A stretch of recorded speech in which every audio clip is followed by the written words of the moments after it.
So if we're going to do it, you can break it down and check into each individual set of the windings. That's not necessarily what I do because for me, it doesn't matter which set's bad. If one set's bad, the motor's not going to work. So what I do before I get started, I want to check each of the connections to make sure that whoever put the wire nuts together, at least it was a good connection. So, and I'm going to check to make sure they did it right. So in high voltage, 4 and 7 go together. So I put them back together. I'm just checking the last person's work. I'm going to check to see if there's my 5 and it should be 8. Yes. The wires are numbered? Yep, the wires are numbered, so you just have to look. And if you don't have it memorized, they're on the side of it. But it's super easy to memorize it. So 5 and 8 are together. I'm going to make sure this wire nut goes on here good. Well, always have it on the label? On the wires, yeah. And then this one should be 6 and 9. 6, 7 and 4, 5 and 8, 6 and 9. Yep. And then see how it's still a good connection. So you're making sure you want to have continuity through each of those sets of windings. But if you meg it and that connection's not bad and you just do it the way I do it and you don't check those, if these are open, it's going to meg bad. So I just make sure that everything's done right the first time before I actually hook up to it. So on our megohmmeter, ours goes up to 500 volts. And all you're doing is you're looking for continuity between each of the phases. Let me ask you this one. Should there be continuity because I'm going to do them phase to phase, A to B, B to C, C to A, and then I'm looking for it. Would I expect there to be continuity between any one of these and ground? Yes. Yeah. If it's ground, then we're going to have a closed short, right? Because that's like taking one of your hot wires going straight to ground. If we had that, pop, right? So we're just trying to make sure we got it from A to B, B to C, C to A, and none of them A to ground, B to ground, C to ground. So we're going to check each of those conditions. You just watched that video. That's what he told us, right? So 1 and 2 is my A to B. So here's 2. Delta? Yeah, delta. Delta. So this has got to be 1. So I'm checking 1 to 2. They're clipped on.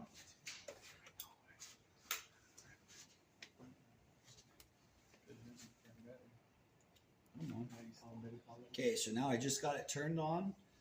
We haven't started testing it yet. And I'm going to put my glasses back on because it's going to be 500 volts. I don't feel like getting shocked. So we push it. And see how it's reading 0. So then I've got continuity through that particular set of windings. So I take my finger back off of it, and you'll watch the little gauge will go back. So that was 1 to 2. Now I'm going to go 2 to 3.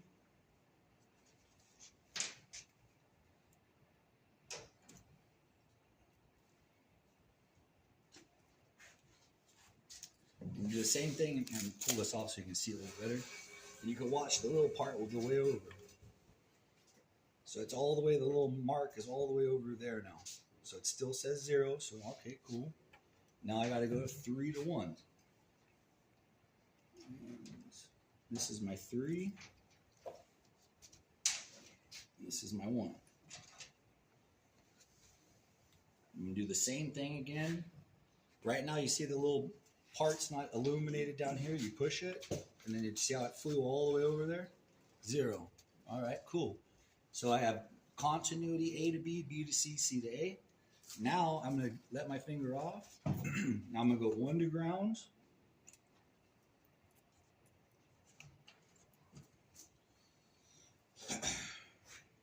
So now we're at 1 to ground, and notice the difference in when you push it. Oh yeah. Oh, yeah, they're greater than 1,000 megohms. So tons of resistance. You can't get from the hot to the ground. Cool. So now we let it off. It'll reset. I'm going to go 2 to ground.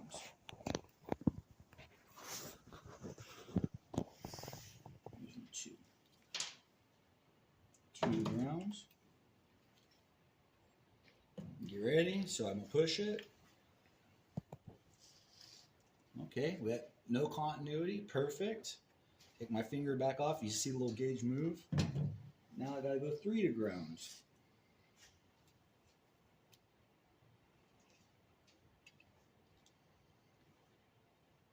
You push it again. Yeah. No continuity. So we have continuity through all of the phases and not through to ground. So let me take a step back too. And remember I told you, make sure these are all together, right? Because you see that you have continuity each way when you do it the opposite way. So I'm gonna open this up and then we're gonna do the same test to prove that if this connection's not good, then it's not gonna be accurate. So I'm gonna pull all these apart now. So that's 4 and 7. And throw a little wire nut on there just in case.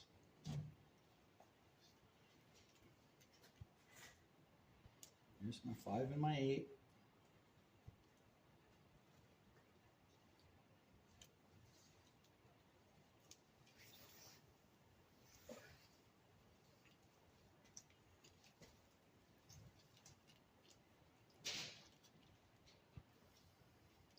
And I'm going to take my 6 and my 9 apart also. So that way everything's separated, so we have no extra connections. Okay. I'm gonna go back. Go back to my 1 and 2. Here's number 2.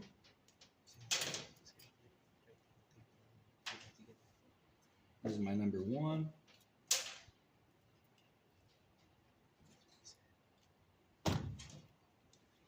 So you got everything safed off. 1 to 2, and then now when I push it, it says, hey, wait a minute. Now it says it's open. Now do you guys see why I checked those connections? Because if that connection that the last person made was no good, then it's going to tell you it's open when we both know, and I just proved it's a good motor, but if that connection's opened up, it's going to test that it's bad. So that's the way that when I check a motor, that's how I go about doing it. So do you have questions for me about megging the motor and checking the windings for continuity, or checking between the motor windings and to ground? So do you want to do the rest of them? You could if you wanted to. What I would have done at the very beginning, just check 1 to 2, 2 to 3, 3 to 1, because as a maintenance guy, and you know, if you lose one set and it's single phasing, you're not getting the RPM, you're not getting the power. So from my perspective, I'm not concerned about which set of windings failed, because the motor's still not going to be any good. Yeah. So I just always check 1 to 2, 2 to 3, 3 to 1 after I made sure that the connections were good. Because if they say, hey, you know, maintenance already swapped out that motor, it's not working. Well, I come in, I just meg it because it's a brand new motor and it checks bad, and I didn't do my due diligence to check the last person's installation of the wire nuts, then I don't want to look like a fool because I omitted one particular step. So I just make sure for me personally that I'll check everything the way it's supposed to be done. I'll test it that way, and then as long as it tests good, I'd be happy. If any one of those had continuity to ground, then you know that there's something from the windings and of the motor is making connection with the case, which is a short, because it's going to be coming, all of your wires are coming from your circuit breaker eventually. I mean, upstream far enough. So if we had power or continuity between the conductor and the ground, it's going to be a short, and we don't want to have any of those. So you could do each individual set if you wanted to. I generally don't, because I just look at it as either good or, and I don't. And then for us, if they had any motors that were 25 horse or less, they all got thrown into the scrap bin. And then if they were 25 or more than 25 horse, then they would call one of the contractor, motor shop or someone to come pick it up, and they can send it out to be rewound.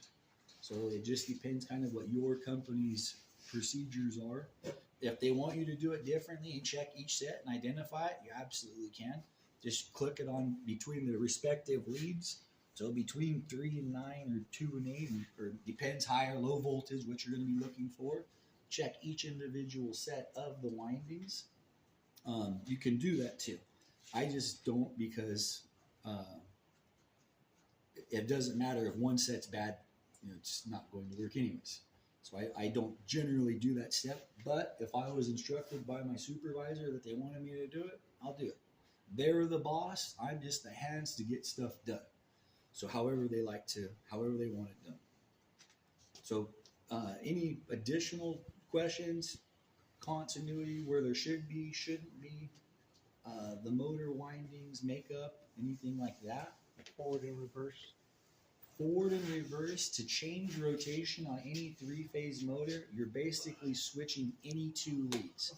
Typically what I'll switch would be A and C phase, because when it comes down through a disconnect, you can imagine it's A, B, C. If they trim the wires to where they're very short, the B phase, because if it comes straight down, may not be able to reach C or A.